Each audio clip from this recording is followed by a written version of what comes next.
भाजपा के साथ गठबंधन में राष्ट्रीय लोकदल 2 सीटों पर चुनाव लड़ रहा है पश्चिमी उत्तर प्रदेश में। पहली सीट बागपत और दूसरी बिजनौर। बागपत बहुत अहम सीट है क्योंकि ये चौधरी चरण सिंह की सीट है। वो लगातार यहाँ से 3 बार लोकसभा पहुँचे, 7 बार चौधरी अजीत सिंह यहाँ से लोकसभा पहुँचे। 2014 और 2019 में ये सीट चौधरी अजीत सिंह और जयंत चौधरी जीत नहीं सके। इस बार यहाँ एक जमीनी कार्यकर्ता को, डॉक्टर राजकुमार सांगवान को जयंत चौधरी ने चुनाव मैदान में उतारा है। और दूसरी सीट बिजनौर है जहाँ पर चंदन चौहान चुनाव लड़ रहे हैं। चंदन चौहान भी एक बेहद मजबूत राजनीतिक विरासत वाले नेता हैं। उनके पिता बिजनौर से सांसद रहे और उनके दादा नारायण सिंह उत्तर प्रदेश सरकार में डिप्टी सीएम रहे। हमारे साथ इस समय डॉक्टर सिब्ते अब्बास जी हैं जो छात्र राजनीति में बेहद सक्रिय रहे हैं मेरठ में और इस समय राष्ट्रीय लोकदल के नेता हैं। डॉक्टर साहब, आपका स्वागत है। नमस्कार। डॉक्टर साहब, क्या रणनीति है इस समय चुनाव की, क्या चल रहा है? आरएलडी की सिचुएशन क्या है बिजनौर और बागपत में? देखिए, आरएलडी जो है वो पूरी तरह से श्रद्धेय चौधरी चरण सिंह जी की नीतियों पर चल रही है और चलती रहेगी। ना ही हमने उनके मुद्दों को छोड़ा है, ना ही उनकी नीति को छोड़ा है। हमारा गठबंधन माननीय जयंत सिंह जी ने भारतीय जनता पार्टी से किया है। मुद्दे हमारे अपने खुद के हैं, लेकिन ये सब जो है देश के विकास के लिए ये सारी चीज़ें हुई हैं। तो हम अपने ही मुद्दों पर क्या मुद्दे हैं? मुद्दे देखिए, हमारा मुद्दा है किसानों का, बेरोजगारी, मजदूर का, यही हमारे मुद्दे हैं।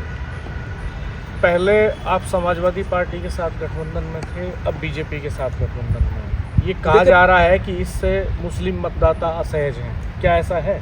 नहीं, परिस्थितियां देखिए बदलती रहती हैं और पहले मुद्दे कुछ और थे जिस वजह से उनके साथ थे। मुस्लिम इससे असहज बिल्कुल नहीं है। मैं पूरे क्षेत्र में लगातार घूम रहा हूँ। मुझे कल 1 महीना पूरा हो जाएगा क्षेत्र में घूमते हुए। मैं मुस्लिम भाइयों में ही घूम रहा हूँ क्योंकि डॉक्टर राजकुमार सांगवान जी एकदम ज़मीनी कार्यकर्ता हैं और उनका सभी धर्मों में, सभी जातियों में उनका एक काम करने का अपना तरीका रहा। आप गाँव में घूम रहे हैं तो लोग क्या कहते हैं? ऐसा लोग सवाल करते हैं कि भाई बीजेपी के साथ क्यों किया करते हैं? नहीं, ये सवाल बिल्कुल नहीं आता, बल्कि हम उनसे पूछते हैं कि क्या आप इससे असहज महसूस करें। उन्होंने कहा नहीं, चौधरी जयंत सिंह जी हमारे राष्ट्रीय अध्यक्ष हैं और उन्होंने जो भी फैसला लिया वो कुछ सोच समझ कर लिया होगा और क्षेत्र की जनता के विकास के लिए लिया होगा, क्षेत्र की जनता के अच्छाई के लिए लिया होगा। इस बात को बिल्कुल कोई मुसलमान हट नहीं रहा। क्या अच्छाई लगती है उनको, क्या बताते हैं लोग? वो यही बताते हैं कि वो देखिए, पश्चिमी उत्तर प्रदेश का मुसलमान श्रद्धेय चौधरी चरण सिंह जी से जुड़ा रहा है, उसके बाद चौधरी अजीत सिंह से जुड़ा रहा है, उसके बाद अब जयंत चौधरी से भी जुड़े हुए हैं सारे लोग। जयंत चौधरी जी ने अभी खुद कहा है कि अगर किसी के साथ अन्याय होता है तो मेरी गाड़ी दिल्ली से चलकर सीधे उसके घर रुकेगी जिसके के साथ अन्याय होगा। तो सबसे बड़ी चीज़ है कि मुसलमानों का विश्वास चौधरी जयंत सिंह जी पर है और लोकदल पर है। लेकिन समाजवादी पार्टी तो दावे करती है, कांग्रेस दावे करती है कि उनकी तरफ रुझान है। देखिए, बात थोड़ी बड़ी हो जाएगी। समाजवादी पार्टी की वजह से ही आज आजम खां साहब का यह असर हुआ है। वो उनको ही नहीं हेल्प कर पा रही है तो वो बाकी मुसलमानों की क्या करेगी जब अपने नेताओं की हेल्प नहीं कर पा रही? क्या ज़मीन पे ये नाराज़गी दिखाई देती है आपको जब? नहीं, बिल्कुल नहीं। जब हम जाते हैं नहीं, तो मैं ये जानना चाहता हूँ, आपने कहा कि आजम खां साहब का जो ये हश्र है ये समाजवादी पार्टी बिल्कुल जिम्मेदार है। बिल्कुल। तो क्या आप जाते हैं जब कम्युनिटी में प्रचार के लिए तो लोग इस तरह के सवाल उठा रहे हैं वहाँ पर? बिल्कुल। मुझसे एक गांव पड़ता है बोपरा, वहाँ के ज़िला पंचायत के मेंबर हैं, उनका लड़का जिसकी उम्र 22 साल रही होगी, उसने ये बात मुझसे कही कि हम समाजवादी पार्टी के बारे में, मैं चौंक गया कि इतना यंग लड़का, उसको राजनीति की इतनी समझ कैसे है, इतनी बड़ी बात कैसे पता। उसने कहा हम सब जानते हैं कि अखिलेश यादव जो हैं वो मुसलमानों के किस तरह से नुकसान कर रहे हैं। इसी बात पे बात आई, बल्कि उसने ये कहा कि ये तो अखबार में भी छपा था कि आजम खां साहब ने ये बात कही थी कि आज अगर मैं लोकदल में होता तो मेरा यह हशर ना होता। जयंत चौधरी उनका हालचाल लेने भी गए थे? बिल्कुल हालचाल लेने गए थे, वो सबका हालचाल लेते हैं। तो आपको क्या लगता है कि इस चुनाव के क्या नतीजे होने जा रहे हैं आरएलडी के लिए? आरएलडी के लिए एकदम प्लस है, सब कुछ प्लस है आरएलडी के लिए। जीत रहे हैं आप दोनों सीटें? दोनों सीटें जीत रहे हैं भारी बहुमत से। पूरा आप देखिए, सर्वे, सबका सर्वे बता रहा है। मुकाबला किस तरह का देख रहे हैं बागपत में? बागपत में तो हमारे नेताजी राजकुमार सांगवान का किसी से मुकाबले में कोई नाम सामने मुकाबले में। तो आपको लगता है कि मुस्लिम वोट का एक हिस्सा पूरी आपको मिला? तरह नेताजी के साथ मैंने छात्र जीवन शुरू किया, छात्र राजनीति मैंने डॉक्टर राजकुमार सांगवान जी के साथ शुरू की। ईमानदारी, लगन, संघर्ष सब मैंने उन्हीं से सीखा। और उनसे मैंने एक चीज़ सीखी कि जो भी कोई काम को आता था वो कभी नाम नहीं पूछते थे उसका। काम करने के बाद खुद ही पता लगता था इसका नाम ये फलां गांव का है। आज मैं गांव असारा गया था, असारा पूरा मुसलमानों का गांव है, प्रधान मुसलमान है। मैं करीब अभी तक 40 से 50 प्रधानों से मिल चुका हूँ, पूर्व प्रधानों से मिल चुका हूँ, जो हार के सेकंड नंबर पर रहे उनसे मिल चुका हूँ। सब मेरे संपर्क में, मुझे रोज़ मुस्लिम बाहुल गाँव है, सब मुझे रोज़ फ़ोन करते हैं। बागपत के जितने मुस्लिम बाहुल गाँव हैं मैं सब में जा चुका हूँ। सारे प्रधानों से, जनता से, एक एक आदमी से मैं वहाँ मिल चुका हूँ।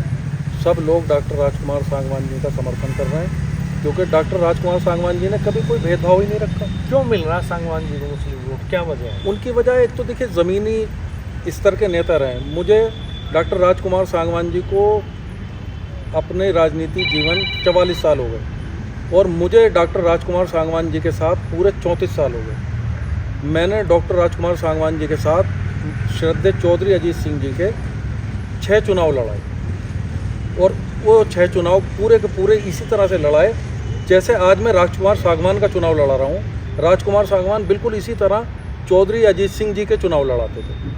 तो आज मुझे मतलब मैं भावुक भी हो जाता हूँ जब जाता हूँ कि आज वो दिन है कि मैं अपने नेता के लिए, राजकुमार सांगवान जी के लिए वोट मांग रहा हूँ, जैसे हम कभी उनके साथ जाके श्रद्धेय चौधरी अजीत सिंह जी के लिए वोट मांगते थे। तो वही जो हालत उस वक्त थी, जो प्यार उस वक्त था, वही प्यार बिल्कुल अब है। और जो हमारे साथ लड़के पढ़े हैं, जिनके नेताजी काम आए, एडमिशन कराए, उनके दुख सुख में शामिल हुए, तो जब मैं पहुंचता हूं तो वो मेरे ही स्वागत करते हैं कि आप इतने दिन बाद आए हो और हम सोच रहे थे कि आप ज़रूर आओगे, क्योंकि राजकुमार सांगवान चुनाव लड़ रहे हैं। तो उनका एक बहुत बड़ा औरा है आम गरीब जनता में। कोई घर ऐसा नहीं है। मैं बोपरा गया, बोपरा में उनके घर रोज़ा अफ्तार था मेरा, जिन शहाबुद्दीन साहब हैं। तो उन्होंने मुझसे कहा कि मेरा जवान लड़का हार्ट अटैक में मर गया और मेरे घर में सबसे पहले आने वाले राजकुमार सांगवान। मैं धौलड़ी गया, वहाँ के पूर्व प्रधान हैं बाबर काजमी, उन्होंने कहा मेरी मदर एक्सपायर हुई तो मेरे घर में आने वाले सबसे पहला नेता राजकुमार सांगवान था। तो उनका मतलब जो उनका एक कार्य है, जो उनका एक चीज़ है, लोग गांव से निकल के शहर की तरफ आते हैं, वो शहर से सुबह गांव की तरफ जाते थे और रात में शहर में लौटते थे। तो जो इतना बड़ा संघर्ष है और इतने साल का संघर्ष है और बिल्कुल पूरी तरह से ईमानदारी का संघर्ष है, तो वो कभी बेकार नहीं जाएगा। और आदरणीय चौधरी जयंत सिंह जी ने यही सोचकर उनको टिकट भी दिया है कि ये बिल्कुल ज़मीन से जुड़े हुए ईमानदार नेता हैं। अभी भोजपुर में उनकी सभा थी तो उन्होंने वहाँ पर डॉक्टर राजकुमार सांगवान जी की तारीफ़ की कि कभी उन्होंने मंच की तरफ नहीं रुख किया, कभी उन्होंने माइक की तरफ नहीं रुख किया। तो हम लोगों का वही रहा है, जनता से सीधे जुड़े हुए हैं। तो ये थे सिप्ते अब्बास जी जो हमसे बात कर रहे थे कि किस तरह के हालात हैं बिजनौर और बागपत में, और इनका दावा है कि इन सीटों पर बड़ी संख्या में मुस्लिम मत आरएलडी कैंडिडेट्स को मिल रहा है कि नहीं मिल रहा है, ये तो आने वाले समय में तय होगा, रिजल्ट्स बताएंगे चुनाव के। लेकिन इनका दावा ऐसा है। और जयंत चौधरी भी लगातार पश्चिम उत्तर प्रदेश में जितनी भी जनसभाएं कर रहे हैं, बिजनौर की जनसभा हो, मुजफ्फरनगर में हुई जनसभाएं हो, या फिर मुरादाबाद के कांठ में हुई जनसभा हो, या मोदी नगर के भोजपुर में हुई जनसभा हो, वो हर जगह डॉक्टर राजकुमार सांगवान का जिक्र कर रहे हैं और सबको बता रहे हैं कि एक बेहद ज़मीनी कार्यकर्ता को टिकट देकर के उन्होंने कितनी बड़ी पहल की है। और खुद मुख्यमंत्री योगी आदित्यनाथ ने बागपत में हुई जनसभा में डॉक्टर सांगवान की ईमानदारी का और उनकी मुफलिसी का जिक्र किया, उनके ज़मीनी कार्यकर्ता होने का जिक्र किया, और उन्होंने यहाँ तक कहा कि ये खुद में ही नो ऑब्जेक्शन सर्टिफिकेट हैं। नतीजे क्या होते हैं ये 4 जून को पता चलेगा।